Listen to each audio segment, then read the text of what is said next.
Partition के बाद दोस्तों आधी रात के समय जब दुनिया सो रही होगी तब भारत आज़ादी और जीवन के लिए जागेगा। दोस्तों ये शब्द थे पंडित जवाहरलाल नेहरू के, जो उन्होंने भारत की आज़ादी के समय दिए गए भाषण में कहे थे। नमस्कार दोस्तों, मैं आशा करता हूं कि आप सभी बहुत अच्छे होंगे। आप सुन रहे हैं शेखर बंदोपाध्याय की लिखी from Plassey to partition and after की बुक समरी। अब हम पार्टीशन के बाद हुए दर्दनाक हादसों और दंगों को समझने की कोशिश करेंगे। आज़ादी का सपना जो हजारों लाखों भारतीयों ने देखा था, वो 15 अगस्त 1947 को पूरा हो गया था।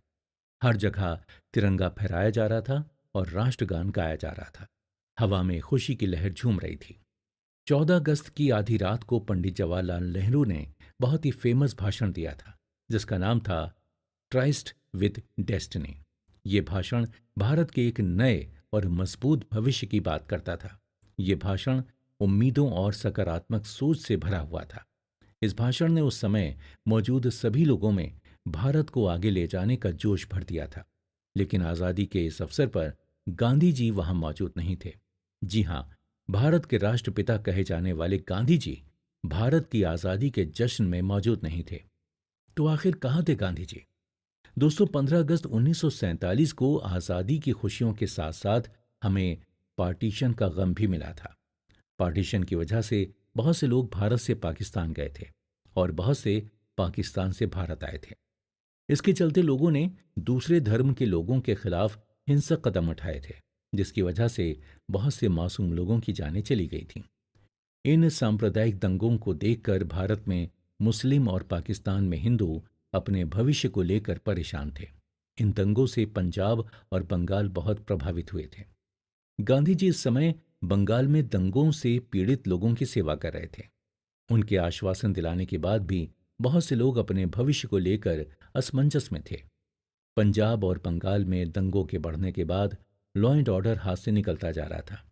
इन जगहों पर मौजूद ब्रिटिश अफसरों ने भी उस समय कोई ठोस कदम नहीं उठाया। वो तो बस भारत से निकलने की तैयारी कर रहे थे। इसका नतीजा ये रहा कि हजारों लाखों मासूम लोगों ने दंगों के कारण अपनी जानें खो दी। ऐसा हाल सरहद के दोनों तरफ था। लोगों का गुस्सा दूसरे समुदाय के लिए था। आम लोगों को मारकर वो अपने धर्म को ऊंचा बताना चाहते थे। लेकिन असल बात तो ये है कि किसी भी तरह के दंगों या विद्रोह में मरता हमेशा आदमी ही है, और आम आदमी के साथ मरती है हमारी इंसानियत।